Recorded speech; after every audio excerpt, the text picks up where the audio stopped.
бул неожиданно Facebook'tan окуп алып туруп биз бул жерде туугандар чогулуп турабыз. Эмне болуп кетти? Улууга чейин которбогон СИЗОго неожиданно номер 1 СИЗОго менин бир тууганымды которуп жатканы бизди кол сөзүн тууратат да. Анткени мындай окуя болуп өткөн. Кадимки ким деп коебуз? Вот ошону чыңгызды, дөө чыңгызды алып келип туруп бул жерден талкалашкан. И дал ушундай участие болуп кетеби деп коркуп атабыз.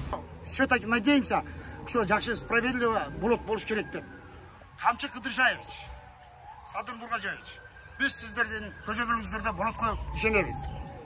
Биз бийликтин тазалыгына ишенебиз. Менин 3 жылдан бери мынакей өзүнүн кылмыш жазасын өтөп келди. Эми мындан нарын дагы өтөсүн биз суранабыз. Бул номерге бирге неожиданно которуп атканы бизди тынчтандырып жатат. Балам канча жылдан бери нарында өзүнүн мөөнөтүн өтөп жаткан. Ошо биз бүгүн эртең менен уктук аны биякчага которуп жаткан экен.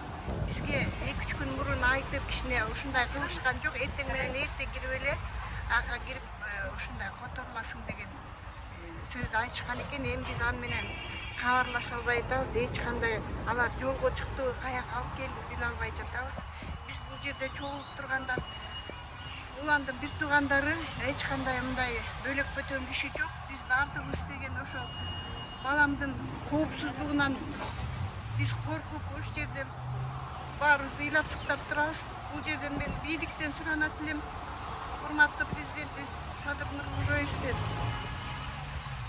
Камчыбек Кыдыршаевичтен суранат элем, ошо баламдын коопсуздугун бир карап, ошо балам ошо мөөнөтүн ошо жерден эле аягына чейин ошол жерден өтөшүн мен абдан суранат элем. Анткени өзүңүздөр деле билесиздер да, мына былтырдан бери канча деген окуялар болуп жатат.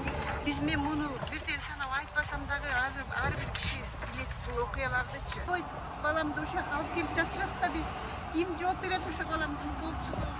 Кагылып кетейин балам, ай кагылып кетейин, ай.